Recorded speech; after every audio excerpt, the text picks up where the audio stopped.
Umagang kay ganda na naman mga kamix. Ayan, magdi-DIY change oil na naman tayo. So, ito yung aking gagamitin. Ito yung langis na gagamitin ko mga kamix. Mobil 15W40.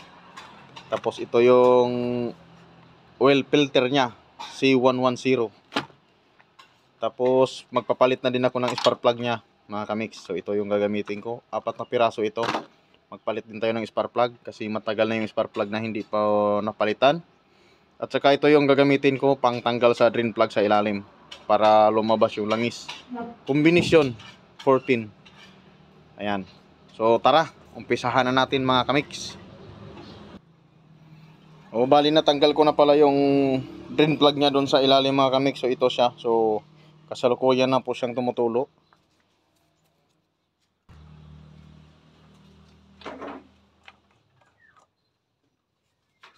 Yung takip nya.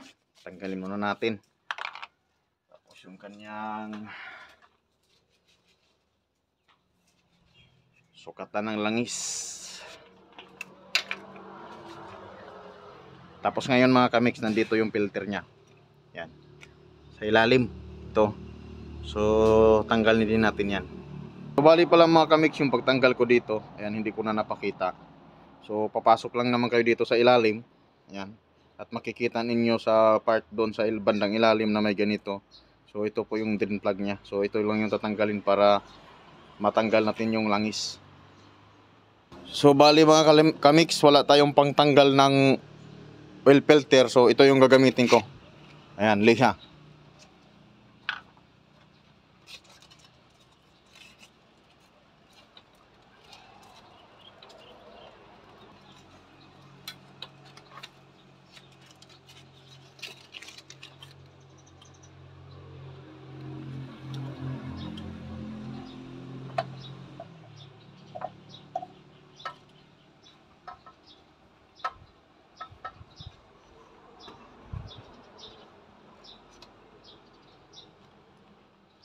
So ito na yung oil filter nya.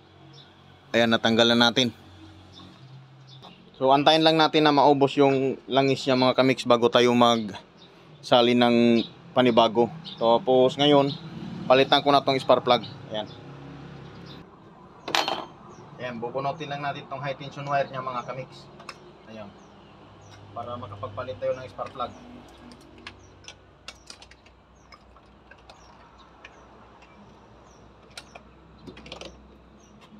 So bali ito pala yung gagamitin ko para sa pagtanggal ng spark plug. Ayan o.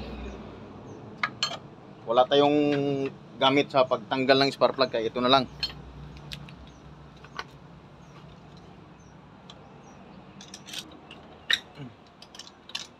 Mahigpit ah.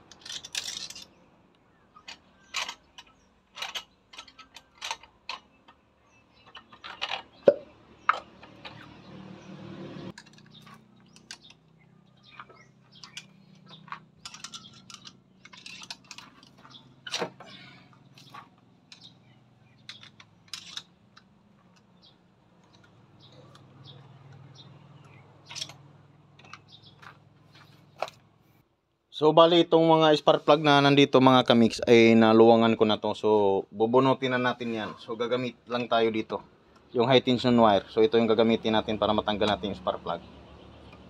Ayan mga kamix oh.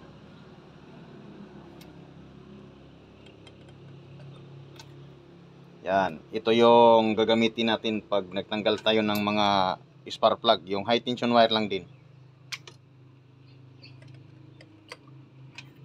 Yan, di ba? Walang kahirap-hirap. So, bali ito yung spark plug niya mga kamix. So, matagal na ito. Mahigit 1 taon na to. Kaya pinalitan ko kasi matagal na.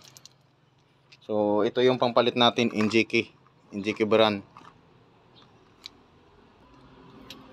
So, ito na yung bago mga kamix. Ayan o. Kita nyo naman. Makintab siya. So, ilagay na lang natin siya yan. Ayan.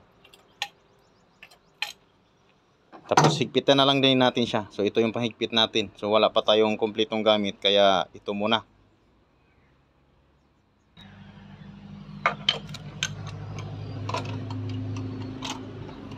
So sa paghigpit pala nitong spark plug, katamtaman lang, huwag masyadong mahigpit baka mamaya mabali yung ano niya or mag-loose thread sa ano, pag masobrahan sa higpit.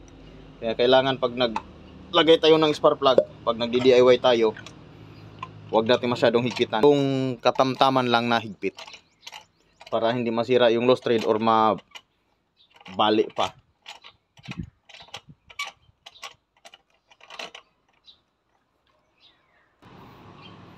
So bali na higpitan ko na yung mga spark plug niya mga kamig. So ibalik na natin tong high tension wire. So ayan, hindi naman tayo maliligaw pag nagbalik tayo nito dahil mayroon naman siyang kanya-kanyang sukat.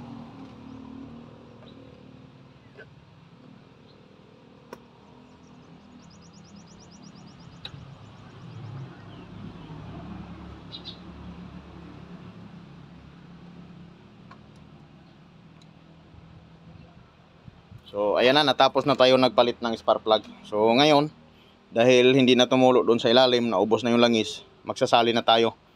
So bago tayo magsalin, bago tayo maglagay ng langis dito, ayan, balik muna natin tong drain plug nya doon sa ilalim. Bali nahigpitan ko na pala yung drain plug nya doon sa ilalim mga kamix, no? So bago tayo magsalin, ito yung oil filter nya, ilagay muna natin. So papahiran lang natin dito ng langis, yan,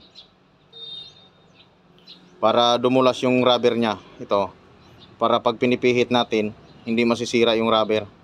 So kailangan lagyan natin ng langis. So pwede din naman lagyan ng langis na dito, yan, depende na po sa gagawa yan.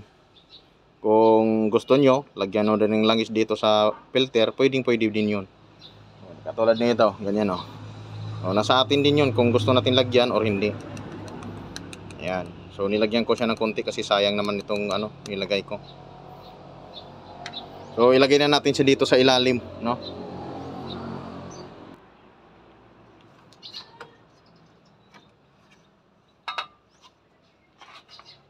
Mahirap lang dito mga kamix kasi ano, masikip.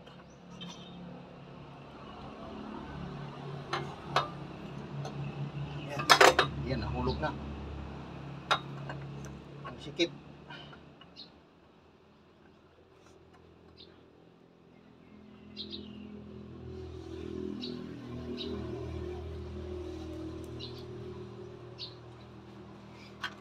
So higpitan na lang natin.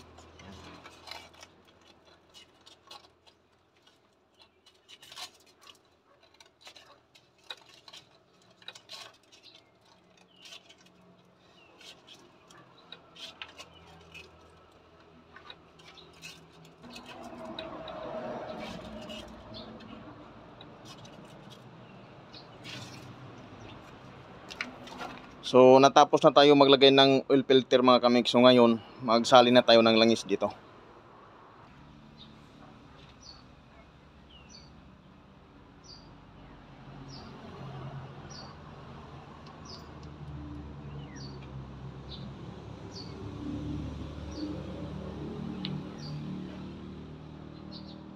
So kaya hindi na ako gumamit ng embudo dahil tigwa 1 liter lang naman tong ano ko ginagamit ko. Medyo mas makatipid ka kasi pag may 1 liter lang yung kukunin mo na langis, kaysa 4 liters medyo may kamahalan yon. May ano, mayroon silang agwat sa presyo pag 1 liter lang yung kukunin mo kaysa 4 liters. So sa pag-change oil kasi dito mga kamix, yan, kung gipit man tayo sa pera, kung marunong na tayo mag-change oil, kung gusto natin mag-DIY, kung wala tayong pangpagawa sa mekaniko doon sa shop na pagpa-change oilan, so malaking tulong po ito sa atin kung marunong tayo mag-DIY sa ating mga sasakyan. So ganun lang naman yung proseso dyan eh. Tatanggalin mo lang yung drain plug doon sa ilalim. Ayan, doon sa ilalim. Tapos yung filter nya tanggalin mo. Ayan. Tapos kung gusto mo magpalit ng spark plug katulad sa ginawa ko, ayun, ganun lang din yung gawin mo. Yun lang. Bago ka magsalin ng langis, kailangan maibalik yung drain plug sa ilalim para pag nagbuhos ka dito, hindi maubos yung langis mo pag ano. Kunwari nakalimutan mo ibalik yung drain plug, tapos nagbuhos ka na ng langis dito, naglagay ka na. So yung langis na binuhos mo, dediretso lang din yun sa baba. Kaya bago tayo magsalin, make sure na maibalik yung drain plug. So ganun lang yung proseso sa pag-change oil mga kamix. So kailangan lang ubusin yung langis na nandito sa makina. Yung wala nang tutulo, so pwede na natin lagyan ng panibagong langis. So pangalawang liter na to mga kamix. Yan, pangalawang litro. So disclaimer lang doon sa mga mga mekaniko na magagaling na.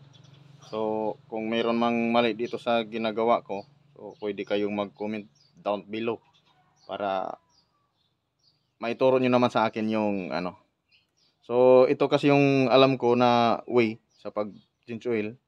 So wala naman tayong hindi naman tayo kumpleto ng gamit. So yan lang yung kung ano yung pinakita ko dito sa video.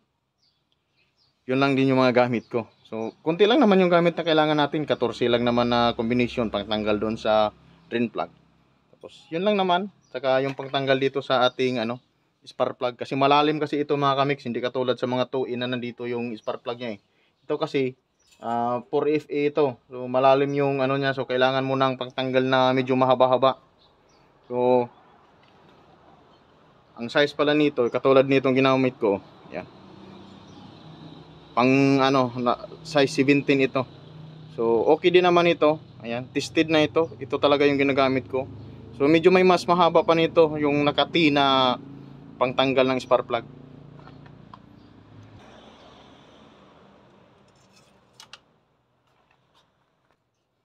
So pangatlong litro na to mga kamix. Yan, pang 3 litro na ito.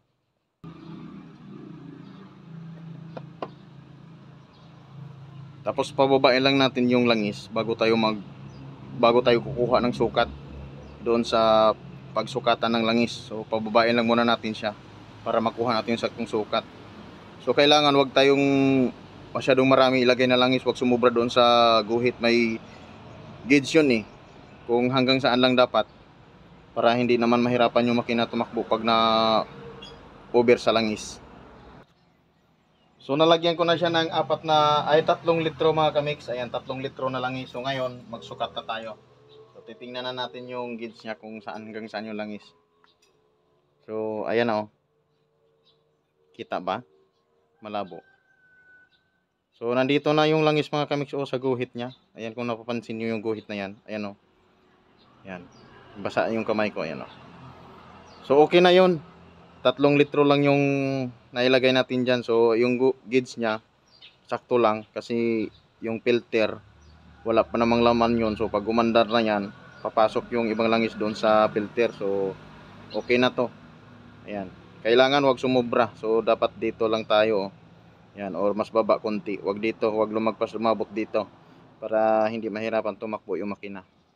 So natapos na tayo mag change oil mga kamix. So ayan, DIY lang ito.